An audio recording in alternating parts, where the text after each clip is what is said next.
قضى ربك ألا تعبدوا إلا إياه وبالوالدين إحسانا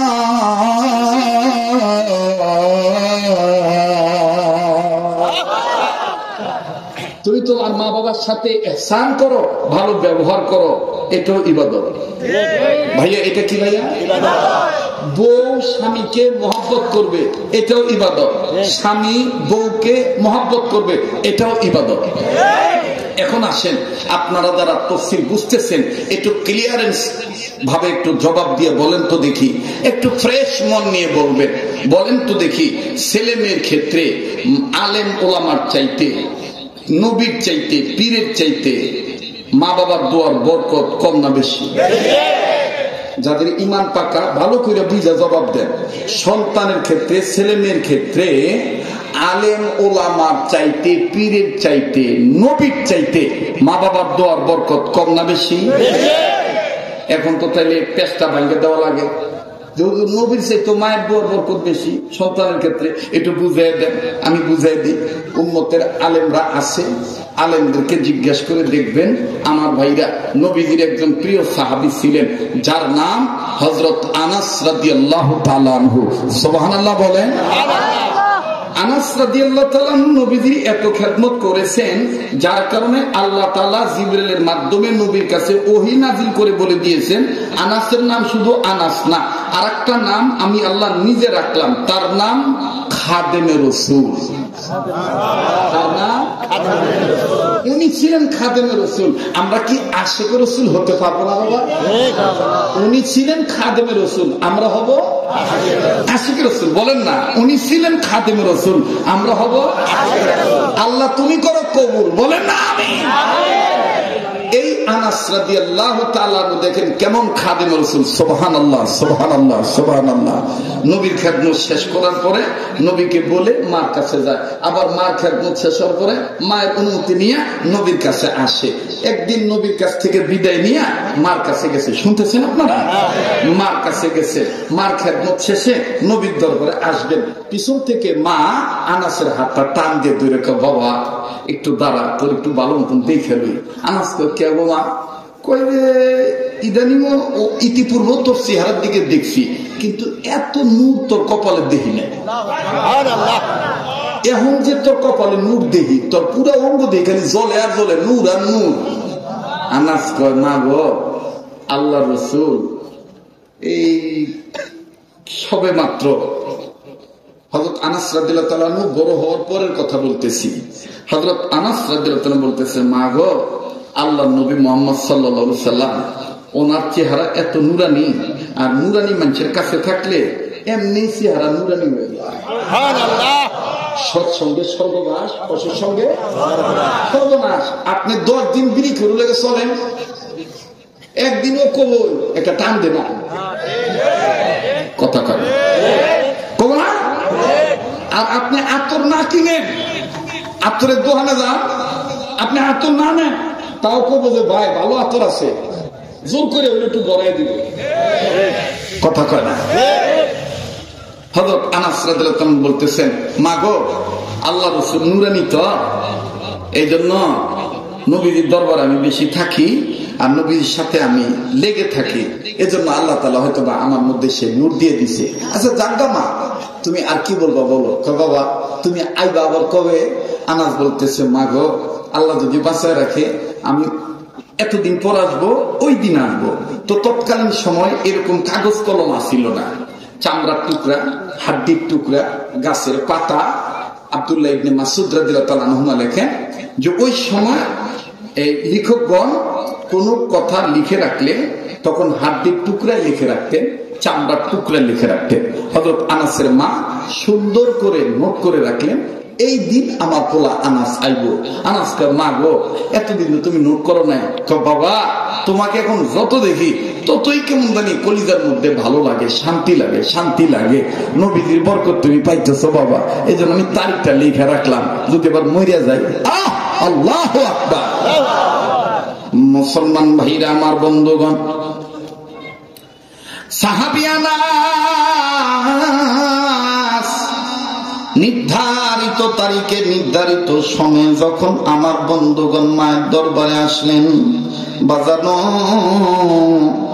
আসার সময় হযরত আনাস রাদিয়াল্লাহু তাআলা আসতে যাইয়া নবীকে দেখতেছেন। অন্যান্য দিন নবীকে কাঁদতে দেখেন নাই, কিন্তু আজকে কেন জানি নবী মুহাম্মদ কাঁদতেছে। আল্লাহ রাসূল সাল্লাল্লাহু আলাইহি সাল্লামের চাপা কান্নার আওয়াজে অবাজান নবীদের চোখের পানি দেখা হযরত আনাস বলতেছেন, ইয়া আল্লাহ, আমার নবী কি আমার খেদমতে অসন্তুষ্ট নাকি? আমার পক্ষ থেকে কোন ধর্মের কোন অশান্তি হইল নাকি? নবী কেন কান্দে? বাজানো দিলটা নরম করার চেষ্টা করবেন ভাইয়া। একটু পরে দেখবেন এই এলাকার মাটি থেকেও কান্নার আওয়াজ আসবে। দেখেন তো দেখি বাজান দিলটা নরম হয়নি। কান্না না আসলো কান্নার ভান ধরবেন। হযরত আনাস রাদিয়াল্লাহু তাআলা নবীজির কান্না দেখে আস্তে করে নবীর কাছে গেলেন। যাইয়া দেখতে পান আল্লাহর নবী মাথাটা নিচু করে আছে। কথা বলতেছে কেন বাচ্চা দুটা? এদেরকে আলাদা করে দেন না। আমার বন্ধুগণ আল্লাহর নবীর কাছে আনাস চলে গেলেন। নবীজির কাছে যাইয়া ডাক দিয়ে বলতেছেন, নবী গো, কেন আপনি চাপা কান্না কাঁদতেছেন? ফুপিয়ে ফুপিয়ে কাঁদতেছে, আপনার চেহারাটা লাল হয়ে গেছে। এইভাবে চক্ষু মুবারক থেকে আপনার পানি ঝরতেছে, পানি পড়তেছে, কেন আপনি কাঁদতেছেন? হযরত আনাস নজর করে দেখতেছি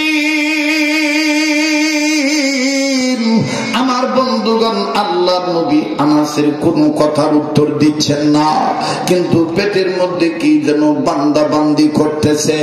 আনাস বাবু করে খেয়াল করে দেখতেছেন, হায় হায়, যারে না বানাইলে আল্লাহ দুনিয়া বানাইতো না।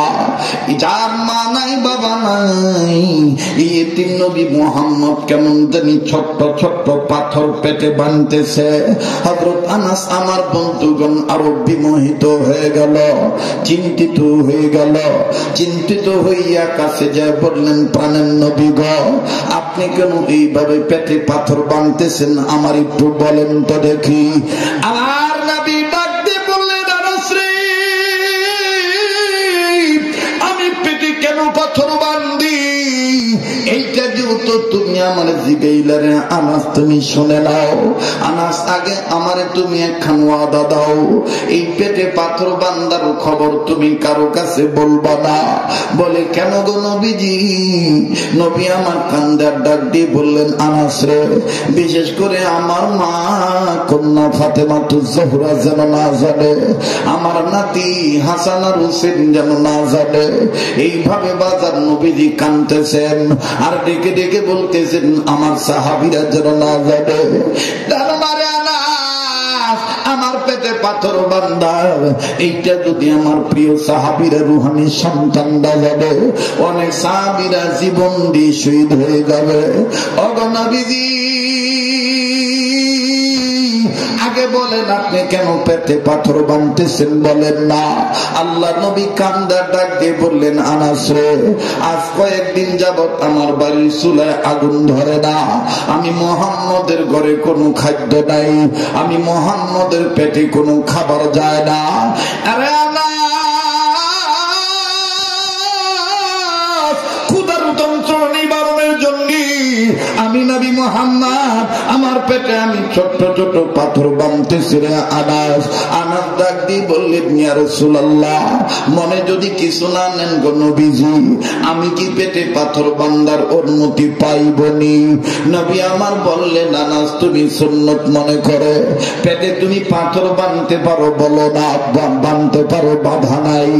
এবার সাহাবী আনাস নবীজি বানছেন 7টা পাথর। হযরত আনাস আমার বন্ধুগণ তিনি বাঁধলেন পেটে 6টা পাথর। একটু লক্ষ্য করবেন বাবা, এদিক সেদিক খেয়াল দিলে বিখেয়াল হইলে আলোচনার পয়েন্ট কিন্তু আপনি হারিয়ে ফেলবেন। আলোচনা বোধগম্য করতে আপনার অতি কঠিন হয়ে যাবে, অতি সহসায় যারা বুঝতে পারেন। এই জন্য বাদানি গুরুত্ব হিসেবে আমি গোড়ার কথা বলছি। মায়ের দোয়ার বরকত সন্তানের ক্ষেত্রে নবীর চেয়ে তো বেশি, এটার প্রমাণ স্বরূপ আমি বাজান বয়ানখানা করতেছি। আজকে যারা গো মা বাবার খেদমত খেদমত সাইডে দিয়ে পীরের খেদমত করা, মা বাবা কেউ অমান্য কইরা যারা দেশের নেতা নেত্রীদেরকে মানো, যাই না রেখো যুবক, তোমার প্রতি যদি আল্লাহর বান্দা বান্দি মা আর বাবা যদি রাজি থাকে, আমার আল্লাহ কিন্তু তোমার পক্ষে রাজি হয়ে যাবে। কথা বলেন ঠিক না বেঠি? বন্ধু,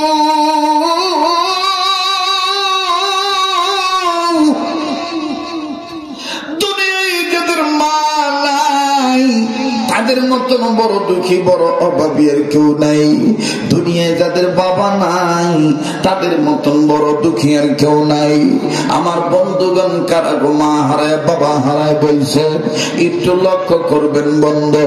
সাহাবী আনাস রাসূলুল্লাহর কাছ থেকে অনুমতি প্রাপ্ত হইয়া পাথর বান্ধিয়া যখন নিজের মায়ের দিকে রওনা দিলেন, ও বাজান, নির্ধারিত তারিখে হযরত আনাসের মা ঘরের দরজার তাঁবুর কাছে দাঁড়ায় দাঁড়ায় দেখতেছে, আজকে না আমার বেটা আনাসের আসার কথা, এত সময় লাগতেছে কেন, পুত্র আনাস কেন আসে না?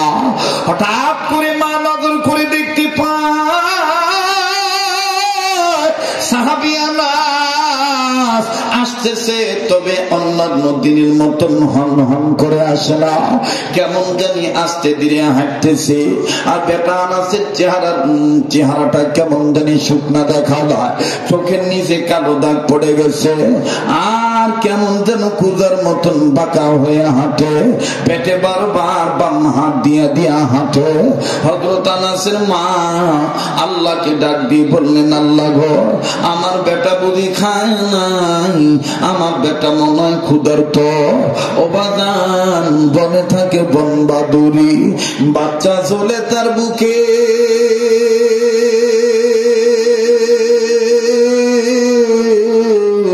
তবু মায়ে বাচ্চা বলে না, পড়লে হাজার দুঃখে। বিদেশেতে যদি কারো সন্তান মারা যায়, পশু পক্ষী না জানিতে জানে তাহার মা। মায়ের দরদি সন্তানের আওয়াজ দিয়ে বলেন কথা ঠিক না বেঠি? সোনার বাপ জানারা, আমার কলিজার টুকরা ভাইরা, আমার জীবনের শেষ বয়ান মনে করে বয়ান করছি, একটু পরে আমি মারাও যেতে পারি। আপনি ধরো আমার বন্ধুগান কার পিছনে যিনি মালাকুল মউত দাঁড়ায় রয়েছে, কার জন্য জানি গো জংলার বাসরি হয়ে গেছে, কার জন্য জানি রে কাপনে কাপড় তৈয়ার হয়ে আছে রে, কার জন্য জানি কবরের মাটি বায়না হয়ে গেছে। ও দোতরা এলাকার মা বোনেরা, আমার বাপ ভাইরা, দেখেন যদি কি দিনটা নরম হয়নি, এক ফোঁটা চোখের বানি আপনি ফলাইতে পারেন কিনা? কার জানি মা বাপ কবর থেকে কান্দার ডাক দিয়ে বলে, বেটারে বিটিরে মা ফিলে গেলি, আমরা মা বাবার জন্য একটু কান্না কাটি করলি না, মা বাবার জন্য দোয়া করলি না। কবরে যে খবর পাইলাম, দুনিয়ায় যদি কোন ছেলে মেয়ে বাপ মার জন্য আল্লাহর দরবারে কান্নাকাটি করে, মা বাবা রুহের মাগফিরাত কামনা করিয়া যদি দোয়া করে, আল্লাহ সন্তানাদের দোয়ার বরকতে মা বাবার কবর আযাব মাফ করে দেয়। আওয়াজ দিয়ে বলেন না সুবহানাল্লাহ। মায়ের অন্তরে সন্তানের বিপদের খবর আগে জানায় দেখি। সাহাবী আনাস খুদার তোমায় ডাক দিয়ে কয়, আল্লাহ, আনাস মনে হয় খায় না। বারবার বলি, কেউ যদি চলে যায় চলে যেতে দিবেন। যারা আমার পুরনো শ্রোতা, আপনারা আমাকে ভালো করে চিনেন। রাত্র যত গভীর হবে, এই পাগলের কণ্ঠ আল্লাহর দয়ায় তত ক্লিয়ার হবে। অনেক যুবক বন্ধুর দিলের তাবান্না আছে, হযরত একটু আমাদেরকে শ্রুতি মধুর কণ্ঠে আজান শোনাবে। হ্যাঁ, আমি তাও শোনাবো, কিন্তু আগে আমার আপনার বুঝতে হবে ইবাদত করবো কার? সাহায্য চাইব কার? তাহলে পড়েন না ইয়াকা নাবুদু ওয়া ইয়াকা নাস্তাঈন। সাহাবী আনাস রাদিয়াল্লাহু তাআলা যখন টুক টুক টুক টুক করে হাঁটে, মা বলতেছে এবার আসুক জিজ্ঞাসা করবো তারে খাইছে কি খায় নাই। আনাস যখন সামনে আসলো মাকে সালাম দিল, মা সালামের জবাব দিল। সালাম আনতে মা এবার ডাক দিয়ে বলে বেটারে তুই কি খাস নাই? লক্ষ্য করেন, বেটারে তুই কি খাস নাই? আনাস চিন্তা করে দেখলো সর্বনাশ, আমার মা মহিলা মানুষ, যদি আমি বলি খাই নাই, আমার মা ফট করে কথাটা নবীর দিকে নিয়ে যেতে পারে। তুই না নবীর দরবার থেকে আসিস, নবী তোরে না খাওয়া কেমনি বিদায় দিল? যাকে আমি এখন কথার উত্তর দেব না, আমার মা যদি আবার জিজ্ঞাসা করে তাইলে এমন ভাবে জবাব দেব নবীর প্রেমও ঠিক থাকবে, মায়ের জবাবও ঠিক হবে। দ্বিতীয়বার আবার ডাক দিয়ে বললেন বেটা আনাস তুমি কি খাও নাই? কথা বলো না কেন? আনাস রাদিয়াল্লাহু তাআলা আনহু খাদেম রাসূল কান্দের ডাক দিয়ে বলে মা গো, নবী খাইলে আমি খাই, নবী না খাইলে আমি না খাই। দোষ কিন্তু কারো নাই, কথা কোন ঠিক কিনা? বলে মা গো নবী খাইলে আমি খাই, নবী না খাইলে আমি না খাই। বলে বুঝলাম বেটা, প্রথমটার উত্তর পাইলাম, কিন্তু আসার সময় বারবার তুই পেটে হাত দিছিস কেন? এবার এরকম করে একটু বাঁকা হয়ে আসিস কেন? দেখি তো তোর এই চাদরের নিচে পেটে কি বান্দা? সাহাবী আনাস চাদরটা সরাইলেন, মা নজর করে দেখতেছেন আনাসের পেটে পাথর বান্দা। আনাসের মা ডাক দিয়ে কয় বাবা রে পেটে কি হয়েছে, পাথর বাঁধছিস কেন? বলে মা গো টেনশনের কোনো দরকার নাই, নবী বাঁধছে ক্ষুধার তো থাকার কারণে, পেটের ক্ষুধার যন্ত্রণা নিবারণের জন্য। ঠান্ডা পাথর পেটের উপর বাঁধলে নাকি ক্ষুধার গরম ভাব চলে যায়, এই সুন্নতটা আদায় করার জন্য আমি আনাস পেটে পাথর বাঁধছি। আমার নবীদের সাহাবীর মা ডাক দিয়ে বললেন ওগো আমার বেটা না, তাইলে আর ঘরে ঢুকিস না, এই নে একটু খুরমা খা, পানি খা। আর আমি গরিব মানুষ, নবীরে দাওয়াত দিলাম, নবীরে দাওয়াত দিয়া আমি নবীজির খানা খাওয়াবো। সাহাবী আনাস কয় মা গো কি আছে কি খাওয়াইবা? বলে যা আছে তাই খাওয়াবো। এবার আনাস দৌড় মারলেন, আবার চিন্তায় পড়ে দেখতেছেন হায় হায় ঘরে কি আছে, মা কি খাওয়াইব? দেখি তো মায়ের দাঁড়ায় আছে না, চইলা গেছি। সাহাবী আনাস এবার ঘরের দিকে বাড়ির দিকে ফিরে দেখে মা আনাসকে পাঠায় দিয়া ডাইন হাতের দুইটা আঙ্গুল আকাশের দিকে উঁচু করে ধরে আল্লাহরে ডাক দিয়ে কয় আল্লাহ। দেন না একটা ডাক, দেন না দেন না দেন না দেন না দেন না, বলেন আল্লাহ। দুইটা আঙ্গুল আকাশের দিকে উঁচু করে ডাক দিয়ে কয় আল্লাহ, কেউ জানে না, একমাত্র তুমি জানো আর আমি জানি। নবীকে এই দুই কারণে আমি দাওয়াত দিছি।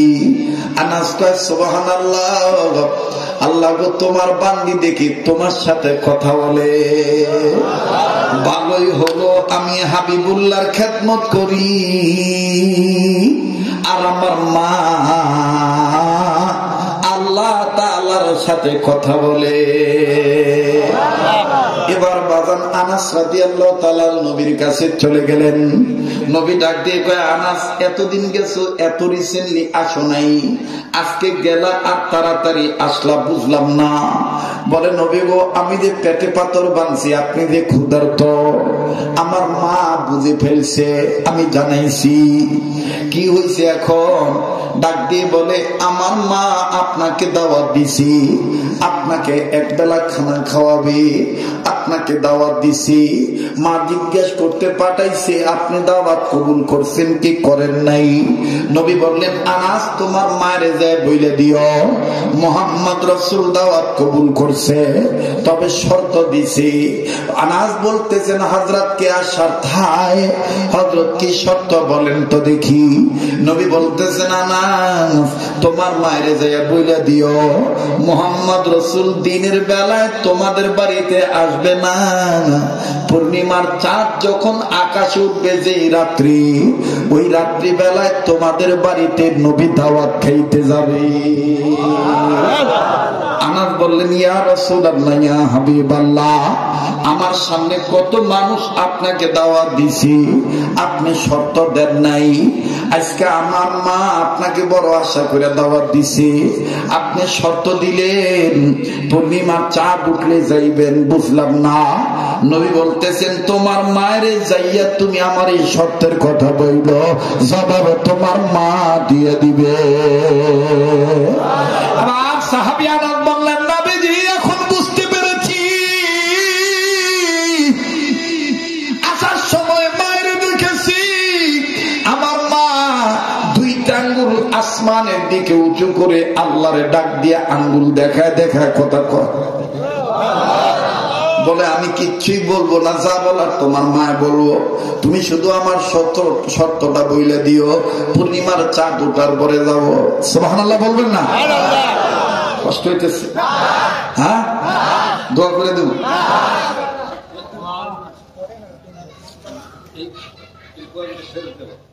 মাশাআল্লাহ, আল্লাহ কবুল করুক, জোরে কোন আমিন। এবার সাহাবী আনাস রাদিয়াল্লাহু তাআলা মায়ের কাছে আসলো।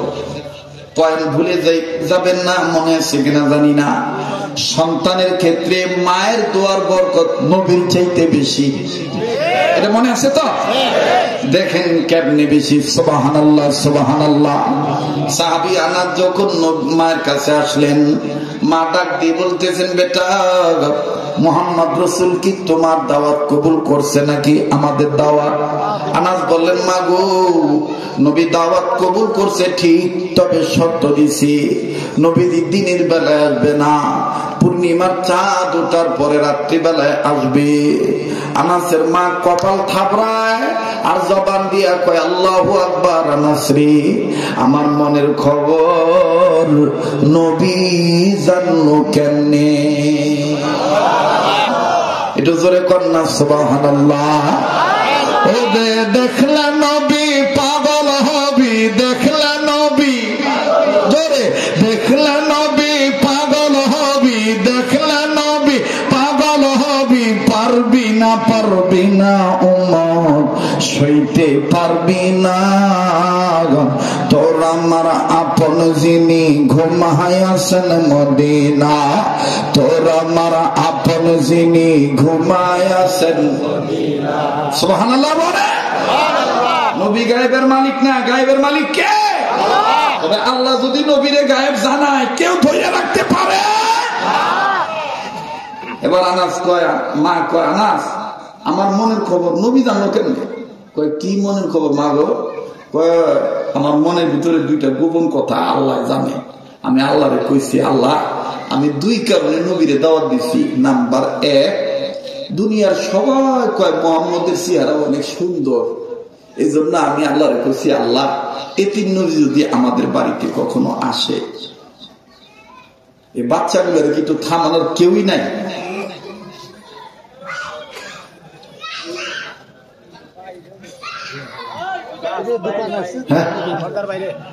না না, রাস্তায় হোক, আপনাদের সমস্যা হচ্ছে না, আমার সমস্যা হচ্ছে না।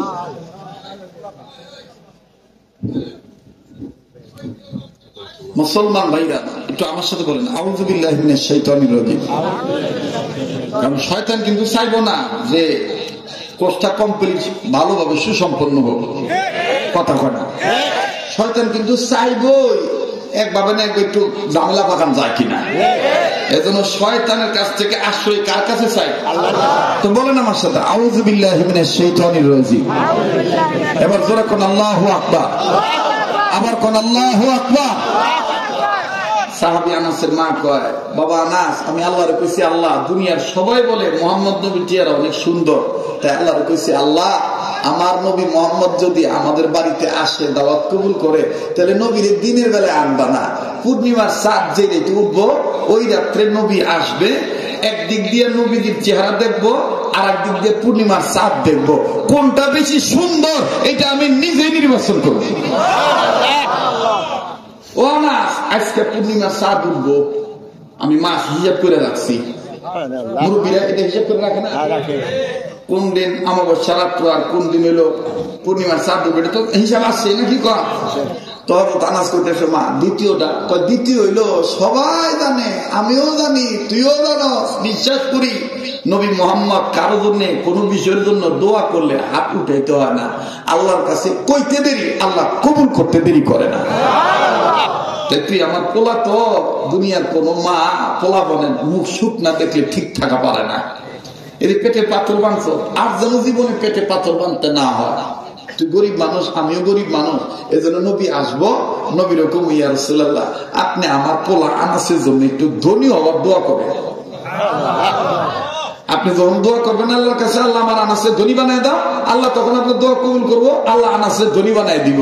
আর আনাস নবীর দোয়ায় যখন তুমি ধনী হয়ে যাবে, তখন আর এরকম তোমারও পেটে পাথর বন্ধ লাগবো না, নবীর পেটেও পাথর বন্ধ লাগবো না, আমি ঘন ঘন এইভাবে দাওয়াত দিয়ে খাও।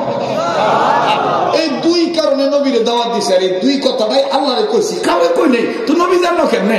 আনাসকে, মা গো, আল্লাহ তাআলা তোমার কথাটা নবীর কাছে তার কুদরতি টাওয়ারের মাধ্যমে নবীর কাছে জানাই দিছে। তো মা ডাক দিয়ে কয়, যাই নেই যেও তো ভালাইছো, তাহলে আর কি করবো, তাই হয়ে যাই, নবী তো আইবো, পূর্ণিমার চাঁদ তো আজকে উঠবো। আনাসকে, মা তুমি এই হিসেব করে রাখছো, এবার যখন বিশ্ব নবী মুহাম্মদ সাল্লাল্লাহু আলাইহি ওয়াসাল্লাম রাত্র হয়েছে, পূর্ণিমার চাঁদ উঠছে, আনাসের মা ডাক দেখে, আনাস নবী কি আসবে না, রওনা দেয় না? আনাস কয়, মা গো, নবীজি রওনা দিলে আমি টের পাবো। তুমি কেমনে টের পাইবা? আমি নবীর কাছে সবসময় থাকি, তো নবীর গায়ের গ্রাম আল্লাহ তাআলা আমার নাক পর্যন্ত পৌঁছাই দিবে। সুবহানাল্লাহ। মুহতারাম হাজিরিন, হযরত আনাস রাদিয়াল্লাহু তাআলা কিছুক্ষণ পর ডাক দিয়ে কয়, ও মা, আল্লাহ রাসূল রওনা দিছে, এই যে আমার নাকে খুশবু আসতেছে। এবার সত্যি যখন আনাসের মা দেখতেছে নবী আসতেছেন, নবীর হাঁটার মধ্যেও ছিল আল্লাহর ইবাদতি হাঁটা, অহংকারী হাঁটা। হাঁটতে হবে আল্লাহর হুকুমে, নবীর তরিকা মোতাবেক। ওয়ালা তামশি ফিল আরদি মারহা, অহংকার করে জমিনের উপর হাঁটা যাবে না। এটা কারওয়াটা, যেরকম কারওয়াটা। তো নবীজি হাঁটতেছেন, এই যে নবীর হাঁটা, খানা দানা, চলন ফিরন, সুন্নাত সব আমার এই লেখা কিতাবটার মধ্যে পাবেন। আমি পরে বলতেছি কথাগুলো, আগে শোনেন। আল্লাহ রাসূল সাল্লাল্লাহু আলাইহি ওয়াসাল্লাম একটু রায় তুলে দিতেছে, বিরক্ত হচ্ছেন নাকি আপনারা? এই জন্য আমি কর্তৃপক্ষরে কইছি, কালেকশন জানছে, আগের বক্তা দিয়ে সেরে লন, আমি খালি ওয়াজ করবো আজকাল, ঠিক আছে না ভাই? আল্লাহ কবুল করুক, জোরে কোন আমিন। আরেকবার জোরে কোন আমিন। আর একটু তাকবীর দেন, নারায়ে তাকবীর। হযরত আনাস রাদিয়াল্লাহু তাআলা চলে, নবীজি আসতেছে, আনাসের মা ডাক দিয়ে কয়, বাবা আনাস, নবীর আসতে এখনো মোটামুটি একটু সময় লাগবে, কেননা নবীর যেইভাবে হাঁটার ভঙ্গি দেখতেছি চমৎকার হাঁটা। ও বাবা, আসো না, এই ফাঁকে দুই কথার একটা কথা প্রমাণ নিয়ে ভালাই। আমি তোমাকে সামনে দাঁড় করাইয়া, তোমার কাঁধের উপরে থুতনিটা ঝুলাইয়া, তোমার চেহারাটা, তোমার গর্দানটা, তোমার ঘাটটা, তোমার মাথাটা সুন্দর করে আমি জড়ায় দইরা, ক্যামেরার মতন ফিট কইরা একবার আমি পূর্ণিমার চাঁদ দেখবো, নবী আস্তে আস্তে নবীর চেহারাও দেখবো। বলে, ঠিক আছে, আমি তোমার সামনে দাঁড়াইলাম। এবার কিতাবে লিখুক লিখে আমার বন্ধুগণ, সাহাবী আনাসের মা আনাস রাদিয়াল্লাহু তাআলা কাঁধের উপরে থুতনিটা বাঁধাইলেন, বাঁধাইয়া আনাসের গর্দানটা, মাথাটা সুন্দর করে জড়ায় ধরলেন। জড়ায় ধরে আমার বন্ধুগণ একভাবে যখন একবার আপ, একবার ডাউন, একবার উপর, একবার নিচ, একবার পূর্ণিমার চাঁদ, একবার নবীর চেহারা, নবী আস্তে আস্তে আস্তে আস্তে হঠাৎ করে সাহাবী আনাস আন্দাজ করতে পারলেন তার মা কাঁদতেছে, চেহারার চোখ থেকে পানির ফোঁটাগুলি গাল বেবে, নাকের আগা বেবে আনাসের বুকের মধ্যে লাগতেছে। আনাস মায়ের চেহারা হাত দিয়ে দেখতেছে, মায়ের চোখ ভিজা। মা তুমি কেন কান্দো? আল্লাহর নবীর সাহাবীর মা কান্দার ডাক দিয়ে বলে, আনাসে কান্দি এত সুন্দর চেহারা দেখে।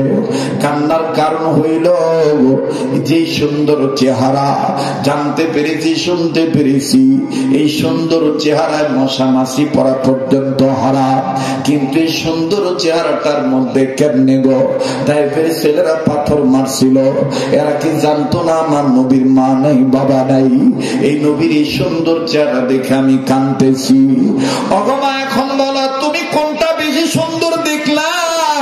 নবীর চেহারা বেশি সুন্দর নাকি পূর্ণিমার চাঁদ বেশি সুন্দর? আনাসের মা কান্দার ডাক দিয়ে কয়, বাবা আল্লাহি বিল্লাহি তাল্লাহি ওয়াকসিম বিল্লাহ, আল্লাহর কসম করে বলি বাবা পূর্ণিমার চাঁদের গায়ে কলঙ্ক আছে। আব্দুল্লাহর ছেলে আমেনার ছেলে মুহাম্মদের চেহারায় কোনো কলঙ্ক নাই। সাহাবী আনাস বললেন, মাগো এক নম্বরটা তাইলে হয়ে গেল, এইবার 2 নাম্বার তুমি নবীরে বলবা আমার জন্য ধনী হওয়ার জন্য দোয়া করতে। বলে হ্যাঁ হ্যাঁ, লম্বা কথা সংক্ষেপ করে দিলাম বাবা। সাহাবী আনাস নবীজি যখন আনাসের ঘরে তাশরীফ আনলেন, নবীজির সামনের দস্তরখানা দেওয়া হলো। একটু খেয়াল করবেন বাবা, নবীজির সামনে খাবার দেওয়া হলো। আনাসের মা ডাক দিয়ে কয়, ইয়া রাসূলুল্লাহ আপনি খাবার শুরু করেন। নবী বললেন, আমি তোমার অনুমতির অপেক্ষায় আছি, আমি কি বিসমিল্লাহ ধরব? আনাসের মা ডাক দিয়ে কয়, ইয়া রাসূলুল্লাহ আল্লাহ পাক আপনাকে সব জানাইছেন, আমি আপনার কোন কারণে দাওয়াত দিছি এটাও তো আপনি জানেন। হুজুর গো আপনি তো বিসমিল্লাহ ধরবেন, আপনাকে তো খানা খাওয়ার জন্য দাওয়াত দিছি। তবে নবীজি আমি মায়ের কলিজার আগুন কেউ নিভান না, আমার ছেলের পেটে পাথর বান্দা দেখে আমার ভালো লাগে না। ওগো নবীজি আপনি খাবেন ওই, কিন্তু আমি আপনার কাছে আরজি জানাই খাওয়ার শুরুতে একটু দোয়া করেন না, আল্লাহ যেন আমার আনাসে ধনী বানায় দেয়। নবীজি তখন হাতে খাবার নেওয়ার পরে বর্তনে খাবার থুইয়া দিলেন। থুইয়া দিয়া নবী চোখের পানি ঝর্ণার মতন ছেড়ে দিয়ে কান্দে। আনাস আর আনাসের মা দেখতেছেন রহমাতুল্লিল আলামিনের। আমার বন্ধুগণ ঠোঁট কাঁপতেছে, গালের গোস্ত থরথর করে নড়তেছে, চোখের পানি ঝর্ণার মতন পড়তেছে। আনাস ডাক দিয়ে বললেন, ইয়া রাসূলুল্লাহ আমার মায়ের কথায় কি আপনি কষ্ট পাইলেন নাকি? বলেন, আরে আনাস না, তাইলে আপনি কাঁদেন কেন? নবী বললেন, আনাস রে তোমার মায়ের দোয়া চাওয়ার ভঙ্গি দেখে কান্দি। তোমার পেটে তোমার মা পাথর বান্দা দেখছে, তাই তোমার মায়ের মনে মানে নাই, তোমার মার আঘাত লেগে গেছে। আনাস তোমার মায়ের কান্দা দেখে আমি মুহাম্মদের মা আমেনার কথা মনে হয়ে গেছে। আনাসে তোমার মা বেঁচে আছে তাই আমার কাছে বলতে পারলো তোমার পেটে পাথর বান্দা দেখছে। আমি মুহাম্মদের তো মাও নাই বাবাও নাই, এই জন্য আমার মা বাবার কথা মনে হয়েছে, এই জন্য কান্দি। এবার আনাসের মা ডাক দিয়ে বলে, হুজুর কষ্ট পাইলে মাফ করে দিবেন, আপনি একটু দোয়া করেন না আল্লাহ যেন আমার আনাসে ধনী বানায় দেয়। আমার নবী কান্দার ডাক দিয়ে বলে, মা আপনি বেঁচে থাকতে আমি মুহাম্মদ কেন আনাসের জন্য দোয়া করতে যাব? নাসের মা কইয়া রাসূলুল্লাহ কি বলেন? নবী বলতেছেন, মা আল্লাহ পাক জিবরাইলের মাধ্যমে আমারে জানাইছি সন্তানের জন্য মা বাবার দোয়ার বরকত আমি নবী মুহাম্মদের চেয়ে তো বেশি। মা বরং একটা কাজ করি, মা বললেন কি? নবী মোহাম্মদ বললেন, মাগো আপনি আনাসের জন্য হাত তুলে দোয়া করেন, আল্লাহ আমার আনাসকে আপনি ধনী বানায় দেন। আমি নবীজি আপনার পাশে বৈশা অথবা দাঁড়াইয়া আমিন আমিন বলি, আপনার করা হবে দোয়া, আমার বলা হবে আমিন, হইয়া যাবে আল্লাহ দোয়া কবুলের জামিন। আপনি আপনার সন্তানের জন্য বলেন, আল্লাহ আমার আনাসকে তুমি ধনী বানায় দাও। ওই যে বলতেছিলাম মায়ের জন্য ওষুধের টাকা জোগাড় করতে গেছিলাম, ইটা ভাঙ্গার চুক্তি নিছিলাম, এতটা ইটা ভাঙলে ধনী লোক আমাকে টাকা দিবে, জ্বালা হাঁটলে ইটা ভাঙছি, 50টা ইটা ভাঙছি, ভাঙার সময় টের পাই নাই। সন্ধ্যার দিকে নজর করে দেখি গোড়ায় ঠোসা পড়ে গেছে, ফসকা উঠে গেছে, শক করে গালাইছি, এমন যন্ত্রণা। 5-4টা আঙ্গুলের গোড়ার মধ্যে যখন ঠোয়া পড়ছে, বিকাল বেলা মালিকের কাছ থেকে টাকা নিয়ে ওষুধ নিয়ে ফল নিয়ে হাসপাতালে গেছি। বোনের রাখছি পাহারাদার হিসাবে, বাম হাত দিয়া বস্তু নিয়ে ওষুধ নিয়ে যখন বোনের হাতে দিলাম, আর এই ডান হাতটা পিছনে লুকায় রাখছি। মায় যদি দেখে আমার সওয়ালের এই ডান হাত ফসকা পড়ে গেছে, মায় কাঁদবো, মায় মনে কষ্ট পাইব, এর জন্য লুকায় রাখছি, মা যেন না জানে। কিন্তু বোন তো আর জানে না, বোন মনে করছে ভাই মনে আমার জন্য কি জানি নিয়ে আইছে। বাম হাতের জিনিস রাইখা ডাক দিয়ে কয়, বড় ভাই পিছনে কি? আমি কই কিছু না বোন। কয় না জানি কি মজা নিয়েছে আমার জন্য। আমি কান্দিয়া ডাক দিয়ে কই, আপু মায়ের কোষ না, মায়ের ওষুধের টাকা জোগাড় করার জন্য ইটা ভাঙ্গার চুক্তি নিছি, ইটা ভাঙতে যাইয়া খেয়াল করি নাই, এখন দেখতেছি হাতে টোসা পড়ে গেছে। ওদার দিয়া মা স্যালাইন চলতেছে, চোখ বন্ধ করে ঝর্ণার মতন পারে ছেড়ে দিয়ে কান্দার কয়, কোনদিন তুই এই কাম করছস নাকি? তোরে কে কইছি এটা ভেঙ্গে দেওয়ার জন্য? দেখি তো তোর হাতটা কি হয়েছে। আমি কই না মা কিছু হয় নাই। বাজান জোর করে বইনে যখন খোলাইছি, হাতটা দেখে বইনে আমার একটা চিৎকার দিছে, মা দেখো ভাইয়ের হাত মনে হয় নাই। মায়ের হাতটা দেখিয়া হাতের মধ্যে চুমা দেয়, আর চোখের পানি ছেড়ে কান্দার ডাক দিয়ে বলে, আল্লাহ তোমার ভান্ডারে কোনো কিছুর অভাব নাই, আল্লাহ আমার এই পাগলটারে কি তুমি কবুল করবা না গো আল্লাহ। আমার ভাইরা ওই দিন মায়ের চোখের পানি হাতের তালুতে লেগেছিল, যার কারণে আল্লাহ কত বড় মেহেরবান। প্রত্যেকটা রমজান এক যুগের কাছাকাছি হবে, 12টা বছর চলতেছে, এই বছর 13 বছর হবে। প্রতি বছর রমজান মাস আল্লাহ মদিনায় রাখে।